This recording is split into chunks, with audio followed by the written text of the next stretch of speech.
Support for this podcast comes from the Utah Office of Tourism, announcing the Four Corners School of Outdoor Education, offering premier rafting trips on the San Juan River in the Bears Ears Cedar Mesa area.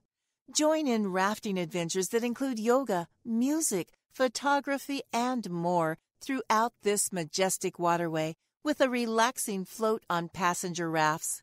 Visit fourcornerschool.org/adventure for more information. Now, the Three Martini Lunch with Greg Corombos and Jim Garrity.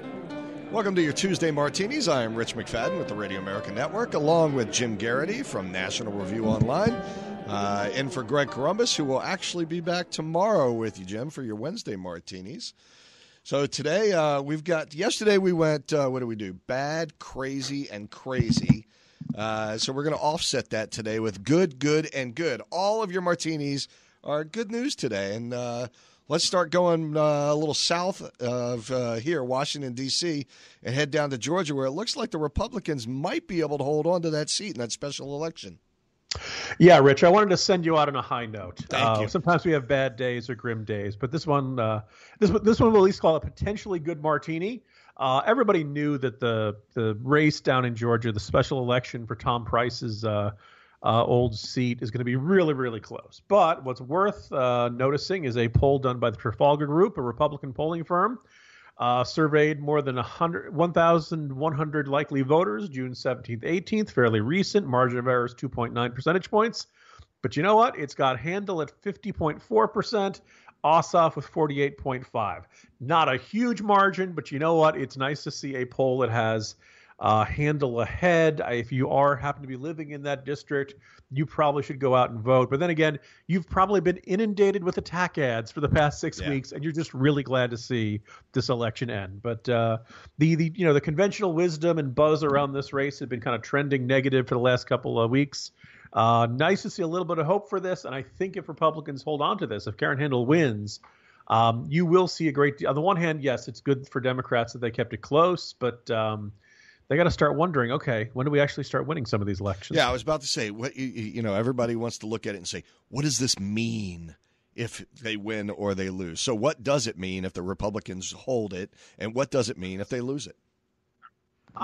Look, you can point out all the traditional reasons of why Republicans should be in better shape than they are in this district. Tom Price was the incumbent and was usually winning by about 20 points. This was a district that clearly Trump does not sell well amongst, relatively white-collar, white suburban districts, people who are generally Republican and who might have been more attuned to a Mitt Romney type or a John McCain type, but who aren't necessarily comfortable with the direction Trump is taking the party. If the Democrats manage to win this, they're going to be able to look at this and say, okay, we can win the suburbs.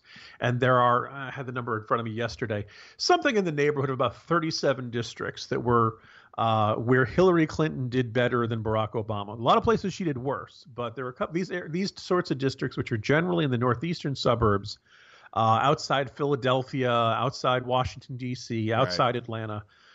These had generally been Republican, but they're not comfortable with the way Trump is. Look, everyone would kind of concede Trump is not your standard Republican. True. And there are certain Republicans who are not really going to be on board with this. So Republican enthusiasm may be down. Democratic enthusiasm may be really fired up.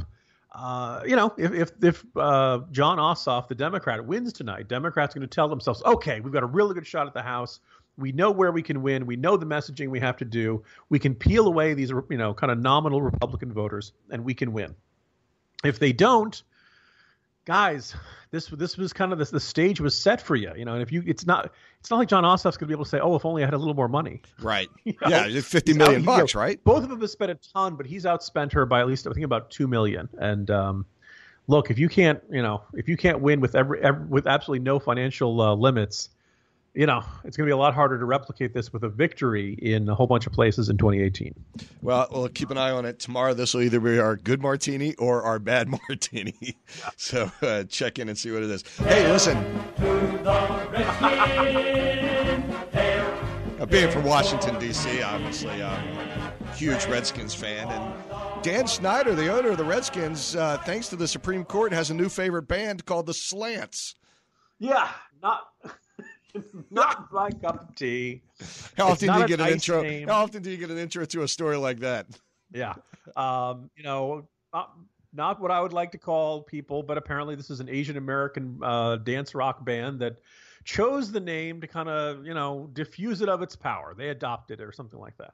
And what happened was the Patent and Trademark Office said, you know what, we are not accepting this. We will not give you a patent on this. We will not trademark the name because we consider it to be disparaging of persons, living or dead, institutions, beliefs, and national symbols. And the reason you played the Hail to the Redskins game theme is because this was the same argument that was made to the Washington Redskins, who lost their trademark protections back in 2014, citing complaints from Native American groups. Now, a lot of folks saw this as the trademark office starting to get kind of political. After years, and the Redskins have had their name since, is it back in the 1930s the team was founded? Yeah. Okay. Exactly. See, I'm not even a Redskins fan. I'm remembering this stuff. Very good. Been around for a long time. You can find Native Americans who are perfectly fine with the name. You can find Native Americans who are bothered by it. You can find a lot of Native Americans who don't really care and feel like they have bigger problems they need to solve. But the trademark office said, no, we will do this for every other team, but we've decided you are an offensive name, Washington Redskins, and we will not give you your trademark protections. Well, this Supreme Court case kind of seems to strike that down. And the general gist is this was an 8-0 decision. This was not a close. Yeah, you actually had broad bipartisan or cross ideological, however you want to characterize it, agreement saying, look, this is it's not up to the federal government to decide what is offensive and what is not. And I think that's the right call. Whether or not you like the name Redskins, whether or not you like a band called the Slants, it's not the job of the government to say, well, we're not going to protect that speech because we don't like it. It's not what it was set up to do. This is one of those circumstances where a lot of us would say, hey, you know what? The market will take care of it. Really pick up. If you don't like the Redskins, don't buy the tickets, don't buy the jerseys, let them go broke. If you don't like the band with their offensive Asian name, don't go see them. Don't buy their records. Don't download their music. That will take care of it. And the good news is there are lots and lots of people in this world who do everything they can to beat the Washington Redskins. There are 31 teams, and some would even say Dan Snyder is probably the most powerful ally they have. Oh, yeah, he's the biggest opponent to the Redskins. No one can hurt the Redskins the way Daniel Snyder can. So. He's the king of taking the Redskins out. There's no doubt. All right, well, we'll see how Dan and the Redskins react to that, but that's definitely a good martini for the day. All right, the last good martini is the U.S. just keeps shooting things out of the sky over top of Syria. Looks like the Syrian regime, the pro-regime, had another drone shot down the other day. It did, and this one was built by the Iranians. This is a Shahed 129, the same type that was shot down earlier this month after it dropped a munition near a patrol carried out by coalition troops and local forces. Look, guys, when it comes to drones, buy American. This is what happens when you... I'm not saying the Iranians build cheap, shoddy drones. I'm just saying they can't keep up with the very finest of the U.S. Navy and U.S. Air Force. Same rule when it comes to MiG fighters, guys. I'm sure the Russians think they're very good, but you know what? You go up against an American pilot, sorry, it's not going to turn out well for you. Yeah. Look, on the one hand, this is kind of ominous to see this sort of escalation over this. Yesterday, we pointed out that in addition to having the shoot down of the MiG fighter, Russia announced that as far as they were concerned, everything on one side of the Euphrates River, they were going to track everything. There's some questions about the translation of whether they meant they would target everything or shoot it down. My understanding is that Russian air defense systems routinely track Allied planes and jets and stuff like that flying overhead. Having said all that, I can't help but notice that Raqqa, which was the headquarters city of ISIS, is on the side of the Euphrates they said they were going to track. So all of a sudden, Russian air defense. Look, hey Russia, if you're really on our side, stop tracking us over Raqqa. We got some business to take care of over there. So, but all in all, look, it is very good to see that every time somebody goes up against the U.S. military, they keep getting the short end of the stick. And maybe this will be a deterrent. Maybe you don't want to fly your drones near us, guys. Okay, kind of a little friendly advice there for you. Wow. It seems to me that between the Russians, the Iranians, and the whoever team is on the ground, every time they throw something up, we get to shoot it down, and it's always fun for our guys. All right, there's your good martinis for your Tuesday afternoon.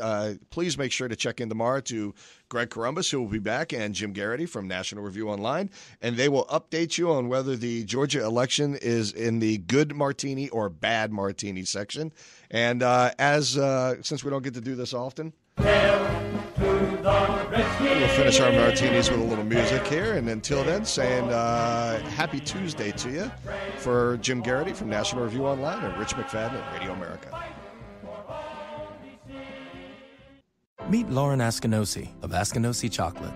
Our dream is to make chocolate that not only tastes good, but does good. We source our cocoa beans directly from small farmers and share the profits back with them. At American Family Insurance, we believe your dreams are the most valuable things you will ever own. So today, we're supporting Lauren's dream. If people want to get involved, they can just buy some of our chocolate. Every dream deserves a champion. Find yours at amfam.com. American Family Insurance. American Family Mutual Insurance Company and its affiliates. 6000 American Parkway, Madison, Wisconsin, 53783. When's the last time you thought happy thoughts about your Wi-Fi? Most of us have not so happy Wi-Fi thoughts. Like I never have Wi-Fi in the kitchen, or I have to reset the router again. TP-Link's Deco M5 creates fast, reliable Wi-Fi in every room of your home. And Deco has the best security of any whole home Wi-Fi system, so you and your family only have happy Wi-Fi thoughts. Visit amazon.com/TP-Link and use promo code 50radio for $50 off at checkout.